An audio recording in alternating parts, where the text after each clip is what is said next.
अस्सलाम वालेकुम। आज के लेक्चर में हम एक नया टॉपिक स्टार्ट करते हैं। टॉपिक का नाम है डबल पॉइंटर। अभी से पहले जो हमने लेक्चर्स सुने हैं, लाइक ये काफ़ी इंपॉर्टेंट मॉड्यूल है और आपने लाजमी इसे सीक्वेंस में सुनना है। ठीक है। आमतौर पे स्टूडेंट क्या करता है, कोई लेक्चर स्किप कर देता है या वट एवर, उसकी स्पीड ज़्यादा कर लेते हैं, या हो सकता है कि आप बाकी लेक्चर स्किप करके इस लेक्चर पे आ रहे हो, तो आपके लिए मुश्किल हो जाएगा क्योंकि मैंने ना एक सीक्वेंस मेंटेन की है। और अगर आप सीक्वेंस से नहीं जाएंगे तो बहुत मुश्किल हो जाएगा आपके लिए कॉन्सेप्ट को आपस में कनेक्ट करना। अच्छा, मैंने जब स्टार्ट किया था तो पॉइंटर की बात की थी। ठीक है, फिर हमने मल्टीपल पॉइंटर्स की बात की, डी रेफरेंस ऑपरेटर, फिर क्विज वगैरह हमने लिए थे ताकि हमारा कॉन्सेप्ट क्लियर हो जाए, डॉयरेंस की बात की।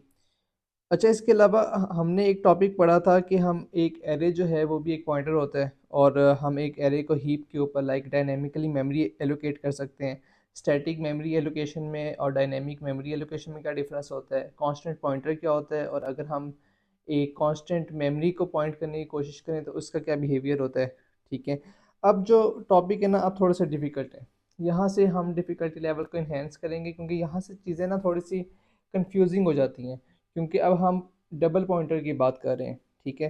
तो आपने लाजमी लाजमी मेरे साथ रहना है, और जो एक्सरसाइजेज आपको दी जाएँ आपने उसे सीरियसली करना है, एक एक स्टेप करना है, नोट्स बनाने हैं। ठीक है, बहुत इंपॉर्टेंट है। अच्छा, मैं इस टॉपिक पे आता हूँ और मैं आपको ना एग्जांपल से समझाऊंगा तो आपको आराम से समझ आ जाएगा। इस टॉपिक को, लाइक इस कोड को मैं स्टेप बाय स्टेप एग्जीक्यूट करूँगा, लाइक ड्राई रन करूँगा, और आपने मेरे साथ रहना है। ठीक है। अच्छा, सबसे पहले एक वेरिएबल बनता है एक्स। ठीक है, और एक पॉइंटर बनता है जो एक्स को पॉइंट करते हैं। यहाँ तक चीज़ें आसान थी। तो एक्स एक हमारे पास मेमोरी लोकेशन है। ठीक है, 4 बाइट्स की इसलिए है क्योंकि इंटीजर है और वैल्यू है 10, और मैंने इसका एड्रेस एज्यूम किया है FF50। ठीक है। उसके बाद जब सेकंड लाइन आई है तो एक पॉइंटर बना है। मैंने आपको बताया था पॉइंटर भी एक लहदा वेरिएबल ही तो होता है। ठीक है, तो मैं इसको यहाँ पे डिनोट कर देता हूँ, और इसका नाम है PTR। ठीक है, लाइक PTR नहीं है, सिर्फ P है। तो मैं इसको थोड़ा सा रिमूव कर देता हूँ। ठीक है, कि आपके पास पॉइंटर का नाम P है, और इसके अंदर X का एड्रेस स्टोर होता है, डेट इज़ FF50। तो मैं यहाँ पे लिख देता हूँ कि FF50 जो है वो P की वैल्यू है, लाइक जो X का एड्रेस है। तो समझाने के लिए जो P जो है वो X को पॉइंट कर रहा है। ठीक है। उसके बाद नीचे कुछ सी आउट स्टेटमेंट्स हैं जो काफ़ी आसान है क्योंकि ये हमने पहले की हुई हैं। ठीक है। तो जब मैं सी आउट करूँगा एक्स को तो क्या प्रिंट होगा, एक्स की वैल्यू डेट इज़ 10। जब मैं एंड ऑफ एक्स करूँगा तो क्या मेरे पास प्रिंट होगा, एक्स का एड्रेस, जो मेरी एग्जांपल के अकॉर्डिंग FF50 है। ठीक है, तो इसको भी मैं लिख देता हूँ यहाँ पे। ठीक है। उसके बाद जो P है वो सी आउट हो रहा है। ठीक है, जब मैं P को सी आउट कर रहा हूँ तो P की वैल्यू, पॉइंटर की वैल्यू सी आउट हो रही है, डेट इज़ FF50। ठीक है। तो मैं यहाँ पे लिख देता हूँ कि P की वैल्यू भी FF50 है। जब मैं स्टैटिक P करता हूँ, ठीक है, लाइक P को डी रेफर करता हूँ, तो इस एड्रेस को वो डी रेफर करता है, क्या मिलेगा उसे, वेरिएबल। और जब वेरिएबल की वैल्यू सी आउट होगी तो मुझे 10 मिलेगा। ठीक है, तो यहाँ पे लिख देते हैं। और लास्ट में लिखा है शायद आपके लिए अब रीडेबल ना हो, लाइक 10 आएगा यहाँ पे। और मैं यूज़ कर लेता हूँ रेज़र ताकि आपके लिए आसानी हो। जो लास्ट सी आउट स्टेटमेंट है वो है एंड पी। ठीक है, तो लाइक पी का अपना भी तो कोई एड्रेस होगा, तो मैंने यहाँ पे एज्यूम नहीं किया हुआ, मैं एज्यूम कर लेता हूँ FF10। ठीक है, तो जब आप एंड ऑफ पी करेंगे तो आपके पास पॉइंटर का एड्रेस आएगा, डेट इज़ FF10। ठीक है, यहाँ तक चीज़ें आसान थी, कोई ऐसी मुश्किल बात नहीं है, ये सारी चीज़ें हमने पहले देखी हुई हैं। सो अब आते हैं एक्चुअल कॉन्सेप्ट पे। अब यहाँ पे देखें क्या हो रहा है कि एक पॉइंटर बना है, लेकिन ये सिंगल पॉइंटर नहीं है, ये डबल पॉइंटर है। पहली बात यहाँ पे देखें, दो स्टेरिक्स लगे हैं। डबल पॉइंटर क्या होता है, जो एक और पॉइंटर का एड्रेस स्टोर करता है। ठीक है। सिंगल पॉइंटर क्या होता है, यहाँ पे देखें, एक सिंगल पॉइंटर ने क्या किया था, एक्स का एड्रेस स्टोर किया था, और एक्स क्या था, एक इंटीजर था। ठीक है, तो इसे हम कह रहे थे सिंगल पॉइंटर। लेकिन ये जो है डबल पॉइंटर है, क्योंकि यहाँ पर जो एड्रेस स्टोर हो रहा है वो एक पॉइंटर का हो रहा है, एक इंटीजर का नहीं हो रहा, एक इंटीजर पॉइंटर का हो रहा है। ठीक है, तो एक ऐसा पॉइंटर जो एक पॉइंटर का एड्रेस स्टोर करे उसे हम कहते हैं डबल पॉइंटर। ये एक नया कॉन्सेप्ट है, और यहाँ से चीज़ें अब डिफ़िकल्ट हो जाएंगी। ठीक है, तो मैं अब इसको रेज़ कर दूँ, मुझे उम्मीद है कि ये चीज़ें क्लियर हैं आपको। ठीक है, सो यहाँ से जो ऊपर लिखा हुआ था इसको मैंने सबको रेज कर दिया and things are very simple. और मैं इसे ना एक दफ़ा नीट करके लिख देता हूँ ताकि कोई कन्फ्यूजन बाकी ना रहे, ठीक है। तो मैं ये कह रहा था कि आपके पास एक एक्स का वेरिएबल है, इसकी वैल्यू है 10 और एड्रेस है FF50, ठीक है। और आपके पास एक पॉइंटर है P, ठीक है, जिसकी वैल्यू जो है वो एक्स का एड्रेस है, डेट इज़ FF50। इसका अपना एड्रेस है जो मैंने ज्यूम किया है FF10, ठीक है। वट एवर वो डिफरेंट भी हो सकता है जब आप कंपाइल करें तो डिफरेंट ही आएगा मोस्ट प्रॉब्ली, ठीक है। अब यहाँ पे जो डबल पॉइंटर बना है ना, ये पॉइंटर का एड्रेस स्टोर कर रहा है। तो अगर मेमोरी की बात करूँ तो ये सिचुएशन बनती है कि आपके पास डबल पॉइंटर है, ठीक है। इसकी वैल्यू क्या है, बेसिकली ये डबल पॉइंटर इस सिंगल पॉइंटर का एड्रेस स्टोर कर रहा है ना, डेट इज़ FF10, तो इसकी वैल्यू होगी। तो ये जो एरोज़ मैं ड्रॉ कर रहा हूँ ये बहुत इंपॉर्टेंट है कि जो आपके पास डबल पॉइंटर है वो P का एड्रेस स्टोर कर रहा है और जो P है वो X का एड्रेस स्टोर कर रहा है, ठीक है। तो ये सिंगल पॉइंटर है जहाँ पर मैंने टिक मार्क की है, और ये डबल पॉइंटर है। क्यों? क्योंकि ये एक सिंगल पॉइंटर का एड्रेस स्टोर कर रहा है। अब आते हैं, अब मज़ा आएगा, ठीक है। चलें, अच्छा, अगर अब मैं करता हूँ सी आउट डबल पी, ठीक है, मैंने इसे डबल पॉइंटर को डबल पी से डिनोट किया है, तो मेरे पास क्या आएगा, इसकी वैल्यू जो मेरी एग्जांपल के अकॉर्डिंग क्या है, FF10, ठीक है। तो ये प्रिंट हो जाएगी। क्यों? क्योंकि जब मैंने पी और पी को सी आउट किया है तो इसकी वैल्यू प्रिंट हो रही है, डेट इज़ FF10, जो बेसिकली एड्रेस है सिंगल पॉइंटर का, ठीक है। ओके, यहाँ तक आसान था।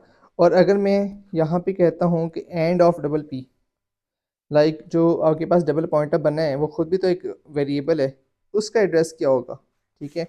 मैंने आई थिंक यहाँ पे अज्यूम नहीं किया तो मैं कर लेता हूँ कि हम अज्यूम करते हैं FF लाइक 05, ठीक है। तो यहाँ पर जब आप एंड ऑफ डबल पी करोगे तो आपके पास इस पॉइंटर का अपना एड्रेस आ जाएगा, डेट इज़ FF05, ठीक है। उसके बाद वो कहता है कि स्टैटिक डबल पी, जब आप ये सी आउट करेंगे तो आपको क्या मिलेगा, ठीक है। तो डिपेंड करता है कि यहाँ पर एड्रेस क्या है। यहाँ पे जो वैल्यू है वो है FF10, ठीक है, स्टैटिक FF10। तो आपने जब इस मेमोरी को डी रेफ़र करोगे तो आपको क्या मिलेगा, जब आप इसको डी रेफ़र करेंगे तो क्या मिलेगा, FF50। ये बहुत इंपॉर्टेंट पॉइंट था, ठीक है, FF50। मैं रिपीट कर देता हूँ। मैं ये कह रहा हूँ कि जब मैंने double P like double pointer को सी आउट किया तो मेरे पास उसका उसकी वैल्यू आई, ठीक है। जब मैंने एंड ऑफ डबल पी किया तो मेरे पास उस पॉइंटर का एड्रेस आया। जब मैंने डबल पी को डी रेफ़र किया, ठीक है, तो मेरे पास FF10 डी रेफ़र होगा। जब FF10 डी रेफ़र होगा तो क्या मिलेगा, FF05, ठीक है। तो वो सी आउट हो गए। अच्छा, आगे चलते हैं, यहाँ से कॉन्सेप्ट क्लियर हो जाएगा। जब मैंने उसे 2 दफ़ा डी रेफ़र किया लाइक दिस वन, फिर क्या होगा, इसको देख लेते हैं। तो अब मुझे साइड पे लिखना पड़ेगा थोड़ा सा, मैं एक लाइन ड्रॉ कर लेता हूँ ताकि आपके लिए आसानी हो, ठीक है।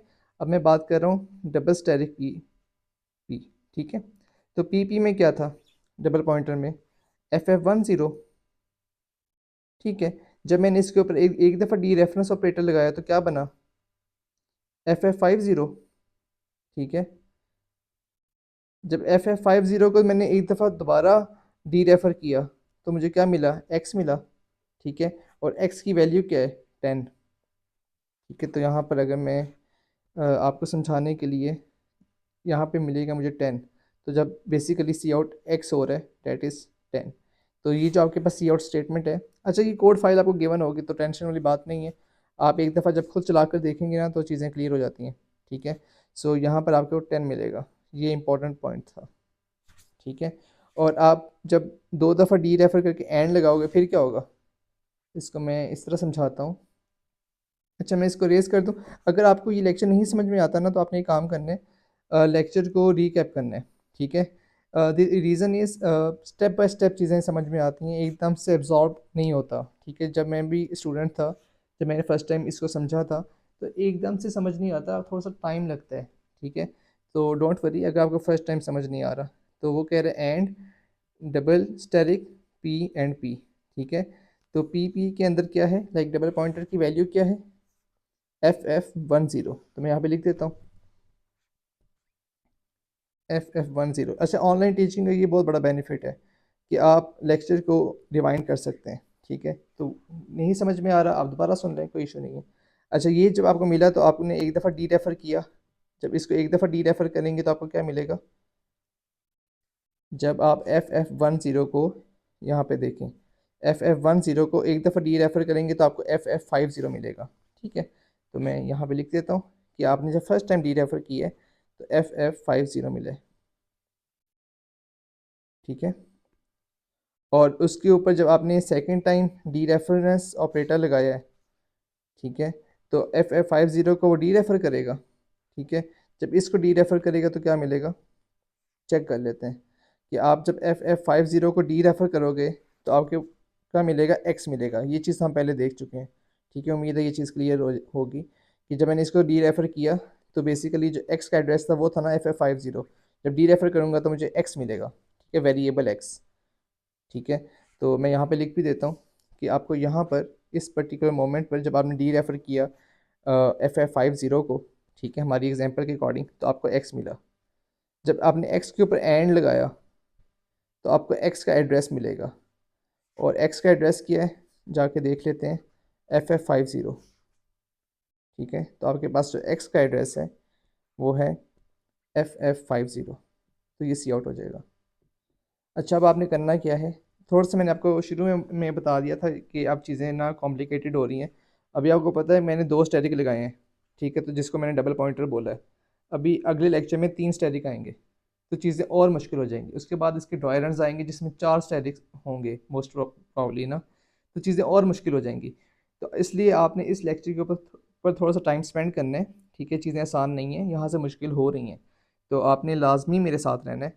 ठीक है, और इस लेक्चर को आपने करना है रीकैप। हो सकता है आपको 2 दफ़ा सुनना पड़े, और ये जो कोड फाइल है इसको चला कर देखना है। और ऐसा नहीं है कि आपने कंपाइल किया, एग्जीक्यूट किया, समझ आ गया, नो। जब तक आप ये सारा काम अपने हाथ से नहीं ना करोगे, ये जो डायग्राम मैंने बनाई है ये अपने हाथ से पेज पे जब तक नहीं बनाओगे चीज़ें क्लियर नहीं होती। I am very honest on this pointer. इस तरह समझ नहीं आते कि आपने सिर्फ कोडिंग करनी है। कोड तो कुछ भी नहीं है, कोड में तो सिर्फ सी आउट स्टेटमेंट है, सारा कॉन्सेप्ट है। तो ये जो मैंने ड्राई रन किया है, लाइक पूरी पूरी डायग्राम्स बनाई हैं, जो एरोस बनाए हैं, जो एड्रेसेस मैंने सपोज किए हैं, ये काम आपने भी करना है। ठीक है, तो आपने लेक्चर को इस तरह रिवाइज करना है, and I will see you in the next.